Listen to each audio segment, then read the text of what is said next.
Robin from Backscatter here, and in this series of videos, we're breaking down the best underwater settings for the Olympus TG-5. This is part one, where we're gonna focus on the best settings for macro photos shot with a strobe. Check out the rest of the series for the best settings for other shooting styles, like wide angle, shooting video, and advanced camera settings. By the time we're all done, you're gonna be set for success with your TG-5. If you're gearing up for a dive right now, here's the jump settings that you need to know. We've separated these into two categories.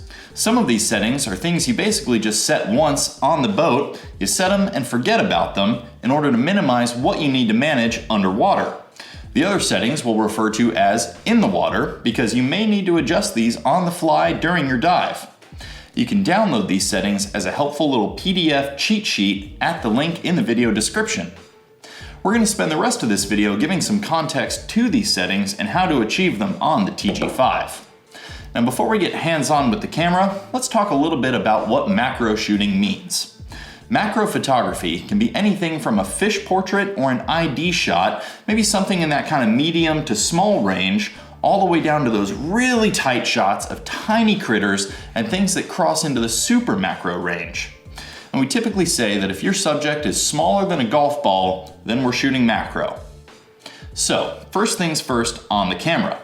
We want to make sure that you're starting with the camera in a factory default setting, just like when you take it right out of the box.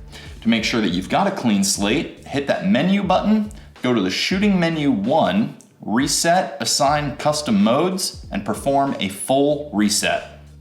Then the first thing we need to figure out is what mode we're going to be shooting in. Now you might think that the green full auto or fish icon underwater modes might be the best place to start, but that could not be farther from the truth. These modes are just all bad, and we never ever want to shoot them underwater. We're going to get much better results out of this camera by customizing our settings, and hey, that's exactly why you're watching this video. Go ahead and rotate the camera to the microscope mode for now. We'll talk about why we use this mode when we get to our in the water settings. Now let's take a look at our on the boat or our set and forget settings. First, find the top control dial on your camera. This will control exposure compensation, and we're going to dial it all the way down to the -2 stops limit. This is going to minimize the amount of ambient or natural light that the camera picks up, and it's going to ensure a clean, dark background behind your subject, which always looks great in a macro photo, and it really makes your subject pop out from its environment. Our strobe is going to provide all the illumination that we need for our subject. Next, we need to turn on our live view boost.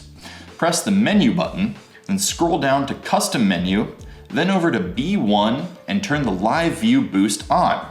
This is going to allow your LCD screen on the camera to brighten the real-time preview and allow you to actually see what it is you're shooting. Now if we don't turn this on, you won't have a usable preview in most situations, so get this turned on and use that preview to actually compose your shot instead of just shooting blindly. Then we'll go ahead and set our image file type. At the main shooting screen, hit the OK button. Then scroll until you come to the RAW and the JPEG file type option. This is going to set the quality of the image that you capture. We recommend shooting in the RAW file format for the best image results and the most room for editing, but if you don't know what RAW is or whether your computer can handle it, it's best to just shoot in both the RAW and JPEG formats simultaneously. We'll cover more about this subject in the advanced settings video. Next, we'll set our ISO. Scroll to that option and set the ISO to a value of 100. ISO is the camera's degree of light sensitivity. As you raise your ISO, you'll make your scene more bright, but the drawback is the higher you go, the more noise and grain you pick up in the image. A low ISO will ensure the best image quality, and fortunately for us, our strobe is going to be plenty bright enough to get the exposure on our subject right where we want it. Next up is going to be white balance. We're going to scroll down to the white balance options and keep it set to auto white balance. Our strobe will be close enough to our subject and it's going to dump out enough light for the TG-5 to get an accurate color reading, so no special white balance settings are required for this photo style. Our final on the boat option is the flash mode. Keep it set to the fill-in option and keep your strobe set to its TTL mode. TTL is basically the auto mode on a strobe. Depending on your strobe manufacturer and model, this could be called TTL, STTL, Slave TTL, Optical TTL, or even DS-TTL. You can always call us here at Backscatter if you're having trouble figuring this out. When shooting macro photos with a strobe, this automatic method of TTL firing is pretty good for most shots. For a more thorough explanation of TTL versus manual flash power, be sure to check out the advanced settings video. So that's pretty much everything we set up beforehand on our boat ride out to the dive site, and we really never have to worry about again. So now let's cover what you actually need to know in the water. Even though I asked you to put the camera in microscope mode earlier, there's really two modes you can shoot macro in. If you want to just shoot kind of those medium to small but not really tiny subjects, you can shoot the camera in the P or program mode. When in P mode and zoomed all the way in, you can actually get a really tight shot and focus a little farther away than the microscope mode allows. If your subject isn't super tiny, P mode can do just fine, but things really start to get awesome with this camera when we put it into microscope mode. Microscope mode eliminates the minimum focus distance. This means there's no limit to how close you can actually get to your subject. That camera's still gonna focus, even if it's basically touching the lens. This is perfect for really tiny subjects. Even in microscope mode, you can still focus about a foot away from your subject.